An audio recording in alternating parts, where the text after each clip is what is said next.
Hi, welcome to Everhot. I'm Graham, and in this film we're going to show you the three main power modes of every Everhot cooker.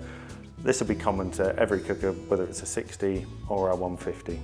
So as you can see now, the cooker's on at temperature, the eco light is off, and in this mode the cooker's going to be ready to cook just all the time, and it will stay in this setting, it won't deviate. And this is what I loosely describe as our winter mode. A quick press of the eco button then puts it into the full eco mode. As you can see, the temperatures now have reduced in each of the zones, and it displays the eco in each zone. Now this is what I'd loosely describe as our holiday mode.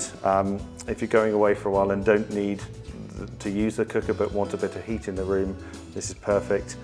And then we move on to our timed eco mode, which is another quick press of the eco button, and you'll see that's then flashing. The cooker's now in what we call our timed eco mode, which I would say is our sort of autumn, summer, spring mode, where you don't necessarily need heat in the room overnight, but you'd like the cooker ready during the day. Our factory settings are that the cooker will revert back to half temperature settings between 9 at night and 5 in the morning, and it's about a 40-minute heat up time for the ovens and 20 minutes for the hot plate when you come out of eco.